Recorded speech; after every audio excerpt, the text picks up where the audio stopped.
जय श्री गणेश। नमस्कार। मेरे समस्त प्रबुद्ध दर्शकों का मेरे चैनल पर हार्दिक स्वागत है। शुक्र के राशि परिवर्तन प्रभाव को लेकर आपके सम्मुख उपस्थित हूं। शुक्र जो कि ऐश्वर्य के कारक हैं, वैभव के कारक हैं, धन संपदा के कारक हैं, स्त्री के कारक हैं।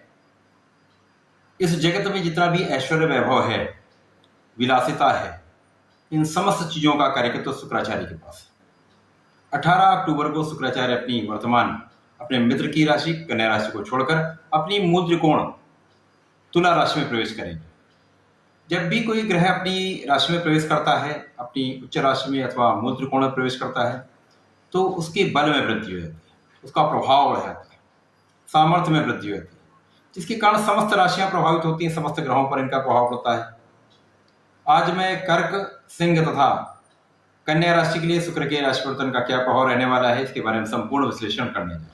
मेष, वृष तथा मिथुन राशि के लिए शुक्राचार्य का राशि परिवर्तन ये पिछले वीडियो में मैं दे चुका हूं, उसका लिंक डिस्क्रिप्शन बॉक्स में आपको मिल जाएगा। शुक्राचार्य कर्क राशि के लिए चतुर्थ भाव के स्वामी होते हैं, अर्थात सुखेश होते हैं। सुखेश भी हैं, ये लाभेश भी हैं। सुखेश तथा लाभेश का परिवर्तन जो हो रहा है वो बहुत ही महत्वपूर्ण केंद्र में होगा, चतुर्थ भाव में होगा। तो शुक्राचार्य एक तो अपनी मूल त्रिकोण में प्रवेश कर रहे हैं, वैसे ही बलशाली अवस्था में होंगे। उसके पश्चात ये मूल त्रिकोण के साथ साथ केंद्र में भी होंगे। तो कर्क राशि के चतुर्थ भाव में केंद्र में इनका जब प्रवेश होगा तो कर्क राशि के लिए अत्यंत प्रभावी स्थितियां बनेंगी। चतुर्थ भाव जो कि सुख संपदा का है, ऐश्वर्य का है, वैभव का है, साथ में भूमि भवन वाहन का है। अब जो कर्क राशि के लिए सुख संपदा के स्वामी हैं, उनका अपने ही घर में प्रवेश होगा, तो ये अत्यंत महत्वपूर्ण है, बहुत ही प्रभावी रहने वाला है। परंतु यहाँ पर एक समस्या भी है। यहाँ पर जब शुक्राचार्य का परिवर्तन होगा तो शुक्राचार्य के साथ यहाँ पर केतु की युति बनेगी। दसम भाव में राहु का गोचर होगा तथा चतुर्थ भाव में केतु के साथ शुक्राचार्य की युति होगी।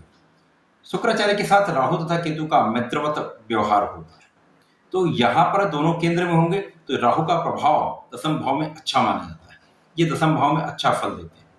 परंतु कर्क राशि है, क्योंकि चंद्रमा की राशि है, तो यहाँ पर कहीं ना कहीं इनकी नकारात्मकता भी अवश्य ही मिलेगी। तो शुक्राचार्य जब चतुर्थ भाव में होंगे तो निश्चित रूप से ये समय आपको धन संपदा का अर्जन कराने वाला होगा, आपके सुखों में वृद्धि करने वाला होगा, आपके ऐश्वर्य में, सुख साधनों में वृद्धि होगी, आपके माता पिता के साथ संबंध आप अच्छा रखेंगे। परंतु बीच बीच में समस्या आ सकती है, उनके स्वास्थ्य में समस्या आ सकती है।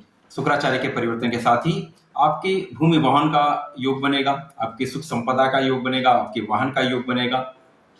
यहाँ पर बहुत ही मजबूत स्थिति है। आपके कार्य क्षेत्र में बहुत प्रबलता आने वाली है। जब यहाँ पर कार्य क्षेत्र में ही राहु है, परंतु यहाँ पर कहीं ना कहीं वो कार्य क्षेत्र में प्रगति ही कराएंगे। यहाँ पर कुछ मानसिक क्लेश अवश्य देंगे, अपने साथियों के साथ अथवा उच्चाधिकारियों के साथ कहीं ना कहीं एक मानसिक मतभेद हो सकता है, एक नकारात्मक विचार आ सकते हैं, क्षणिक समस्याएं उत्पन्न हो सकती हैं। परंतु यदि आप अपने ऊपर संयम रखते हैं, क्रोध पर नियंत्रण रखते हैं, तो निश्चित रूप से आपके कार्यक्षेत्र में प्रगति अवश्य होगी, आपको उसका लाभ अवश्य मिलेगा। आप धन का प्रबल रूप से अर्जन करने वाले हैं।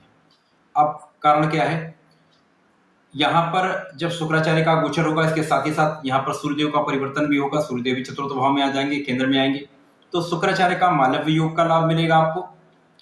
सूर्य केंद्र में पहुंचेंगे, तो सूर्य जब केंद्र में पहुंचे तो आपके कार्यक्षेत्र में बहुत प्रगति कराएंगे।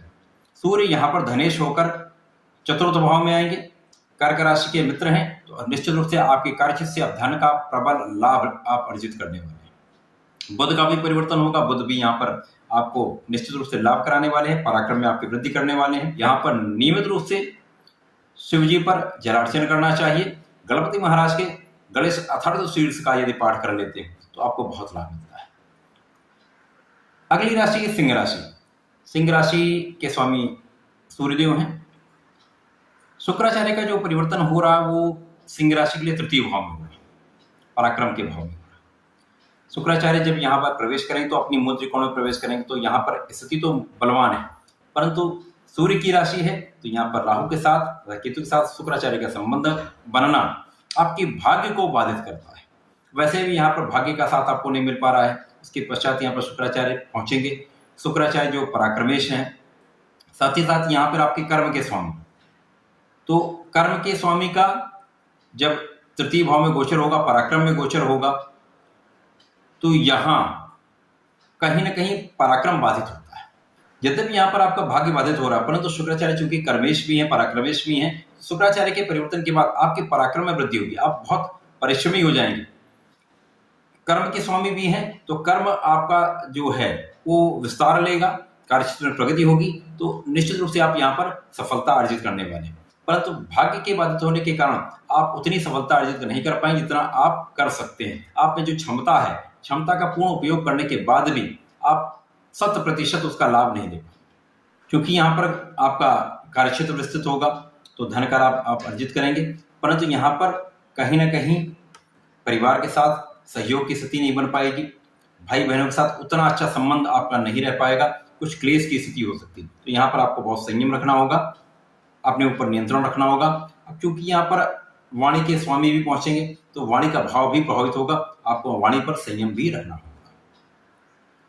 तो सिंह राशि के लिए जो समय है आपके पराक्रम में वृद्धि करने वाला है, आपके परिश्रम से आपको लाभ निश्चित रूप से मिलेगा, परंतु भाग्य बाधित रहेगा। सिंह राशि के जातकों को नियमित रूप से सूर्यदेव को जल देना चाहिए, तथा यहाँ पर आपको नियमित रूप से संकट मोचन की शरण में रहना चाहिए।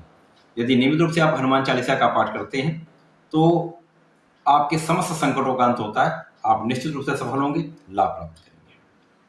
कन्या राशि, कन्या राशि के लिए शुक्राचार्य भाग्य के स्वामी है तथा धन भाव के स्वामी, तो भाग्य से तथा धनेश का गोचर धन भाव में, ये बहुत बढ़िया है। परंतु यहाँ पर राहु के साथ संबंध, राहु अष्टम में है, तो निश्चित रूप से यहाँ पर धन का अचानक आपको बहुत लाभ मिलेगा, अचानक धन के भाव में विस्तार होगा, परंतु यहाँ पर आपके स्वास्थ्य में समस्याएं होंगी, यदा कदा स्वास्थ्य समस्याएं बनी ही रहेंगी। साथ में आपका व्यय भी बढ़ेगा, क्योंकि यहाँ व्यय के स्वामी भी पहुंचेंगे, सूर्यदेव पहुंचेंगे, यहाँ पर आपके लग्नेश भी होंगे, तो बुध शुक्र तथा सूर्य का यहाँ पे संयोग राहु तथा केतु के साथ जब बनेगा तो आपके व्यय में भी वृद्धि होगी, आप विदेश जाने का योग भी बनता है, यहाँ पर आपके धन का प्रबल लाभ आपको मिलने का योग बनता है, अचानक बहुत प्रबल आप धन का अर्जन करेंगे, परंतु स्वास्थ्य समस्याएं भी रहेंगी। यहाँ पर आपके परिवार के साथ आपके संबंध निश्चित रूप से यहाँ पर अलगाववादी होंगे, आपके साथ संबंध अच्छे नहीं रहने वाले, आपकी वाणी का भाव बहुत यहाँ पर प्रभावित होगा, आपकी वाणी में कठोरता आ सकती है, वाणी संयमित नहीं रह सकती, जिसके कारण कठिनाई आएगी, परिवार में विघटन की समस्या हो सकती है। तो बहुत संयमित होकर, बहुत अंकुश लगाकर आपको यहाँ पर चलना होगा। यदि आप ऐसा कर लेते हैं तो निश्चित रूप से धन का तो आप प्रबल लाभ लेंगे, अपने स्वास्थ्य पर आपको ध्यान देना होगा।